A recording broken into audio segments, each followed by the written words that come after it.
maintenant aucune condamnation pour ceux qui sont en Jésus-Christ. En effet, la loi de l'esprit de vie en Jésus-Christ m'a affranchi de la loi du péché et de la mort. Car, chose impossible à la loi, parce que la chair la rendait sans force, Dieu a condamné le péché dans la chair en envoyant, à cause du péché, son propre Fils dans une chair semblable à celle du péché.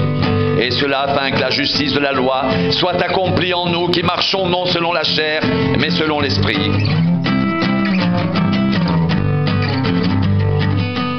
Ceux en effet qui vivent selon la chair s'affectionnent aux choses de la chair, tandis que ceux qui vivent selon l'esprit s'affectionnent aux choses de l'esprit.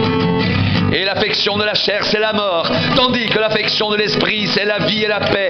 Car l'affection de la chair est inimitié contre Dieu, parce qu'elle ne se soumet pas à la loi de Dieu et qu'elle ne le peut même pas.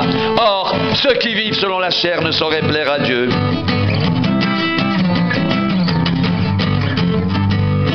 Pour vous, vous ne vivez pas selon la chair, mais selon l'esprit. Si du moins l'esprit de Dieu habite en vous, si quelqu'un n'a pas l'esprit de Christ, il ne lui appartient pas. Et si Christ est en vous, le corps, il est vrai, est mort à cause du péché, mais l'esprit est vie à cause de la justice. Et si l'esprit de celui qui a ressuscité Jésus d'entre les morts habite en vous, celui qui a ressuscité Christ d'entre les morts rendra aussi la vie à vos corps mortels par son esprit qui habite en vous.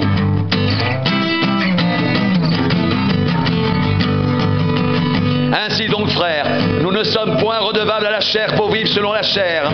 Si vous vivez selon la chair, vous mourrez. Mais si par l'esprit, vous faites mourir les actions du corps, vous vivrez.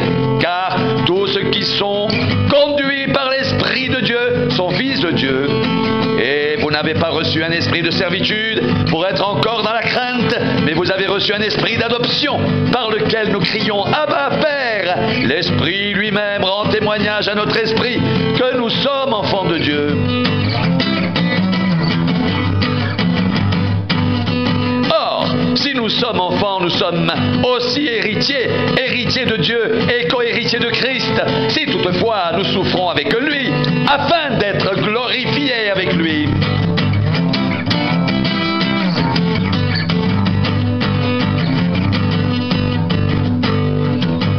Or, si nous sommes enfants, nous sommes aussi héritiers, héritiers de Dieu et co-héritiers de Christ, si toutefois nous souffrons avec lui, afin d'être glorifiés avec lui. Si toutefois nous souffrons avec lui, afin d'être glorifiés avec lui.